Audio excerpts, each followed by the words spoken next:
Oke, assalamualaikum warahmatullahi wabarakatuh.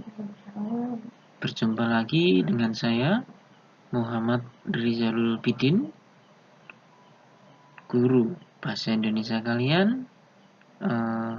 Pada kali ini kita akan melanjutkan bab selanjutnya tentang surat dinas dan surat pribadi. Sebelum kita menginjak ke pembahasan selanjutnya, pesan saya tetap jagalah kesehatan, patuhi protokol kesehatan, dan tetap semangat.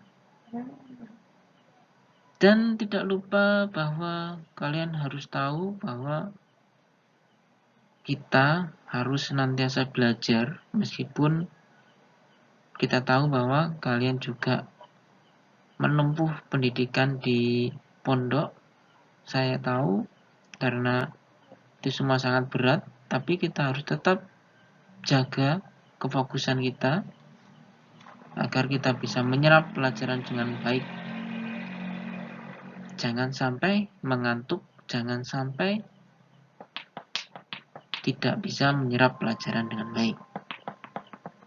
Oke, lanjut ke bab selanjutnya tentang surat pribadi dan surat dinas. Oke, pernahkah kalian menulis surat?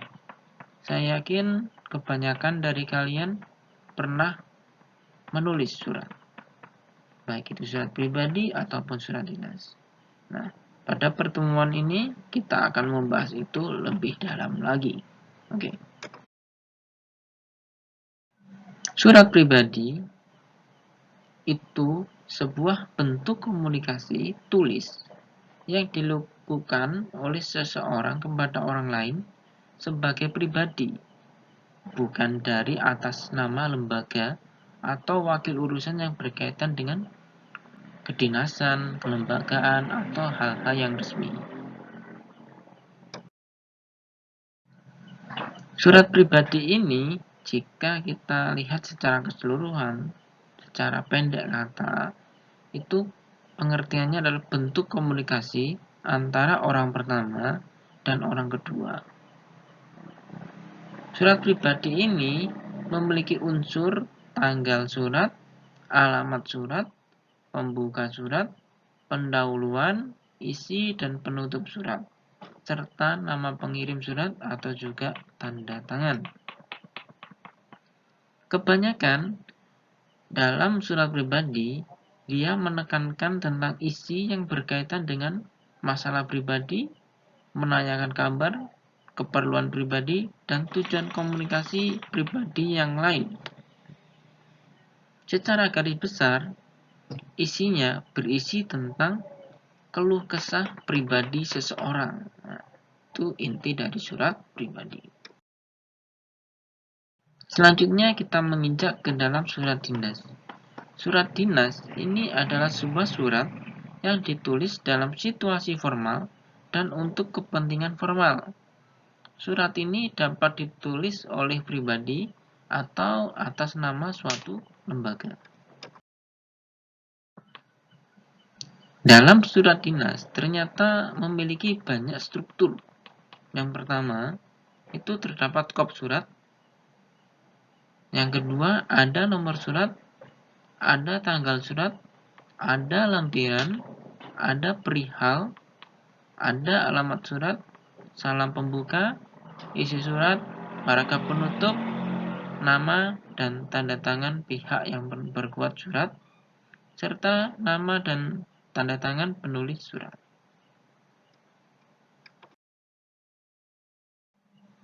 Dalam surat pribadi, ada beberapa macam jenisnya.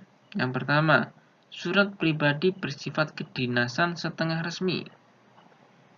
Surat ini adalah surat yang dibuat oleh seseorang yang ditujukan kepada suatu organisasi yang menyangkut masalah pribadi. Contoh, surat lamaran pekerjaan, surat izin tidak masuk kerja atau tidak masuk sekolah.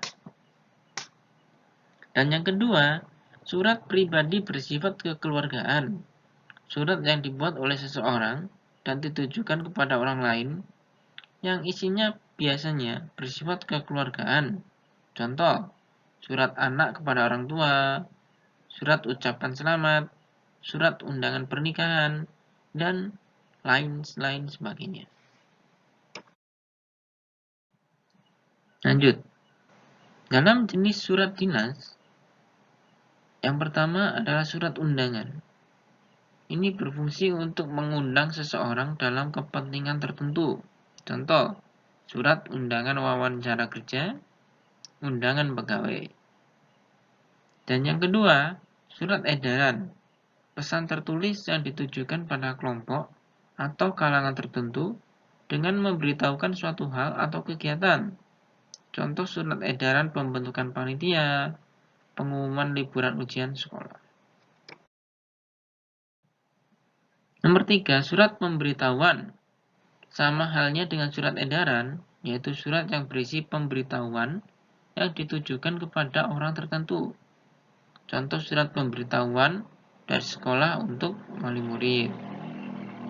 Dan yang keempat, surat keterangan. Surat yang berisi keterangan tentang suatu hal yang diberlakukan oleh pihak 1 dan pihak 2. Misal, pihak perusahaan dan pihak karyawan. 5. Surat dinas. Surat resmi yang dibuat oleh sebuah instansi atau lembaga dengan tujuan untuk keperluan dinas. Nah, ini adalah sebuah contoh surat pribadi. Di sini ada tempat dan tanggal surat, ada salam pembuka, ada menanyakan kabar, dan ini adalah isinya. Dan kemudian ada salam akhirnya juga, terima kasih sudah mengizinkan ini. Terus kemudian ada nama pengirim. Nah, ini adalah contoh surat pribadi. Kemudian yang ini adalah contoh surat dinas. Kita lihat strukturnya sangat panjang sekali. Di sini ada kop surat. Ini ada kop surat, ada nomor surat, ada lampiran, ada tanggal surat juga, ada alamat atau orang yang dituju, ada hal, ada salam hormat, ada pendahuluan atau pembuka, terus ada salam terima kasih atau salam akhir. Terus ini ada juga berbagai orang yang bersangkutan, seperti di sini adalah kepala sekolah, dan di sini panitia. Itu juga termasuk hal-hal yang bersangkutan dengan surat dinas ini. Dan ini adalah contoh surat dinas dengan yang lainnya. Oke. Itu saja, terima kasih. Tetap semangat dan jadilah insan yang bermartabat. Sebelum saya akhiri, surat dinas tadi itu berisikan hal yang formal. Di situ ada kop suratnya. Tapi kalau surat pribadi, ini berkaitan dengan masalah pribadi, sehingga dia tidak ada kop suratnya, karena bersifat pribadi. Oke, itu saja. Terima kasih. Sampai jumpa.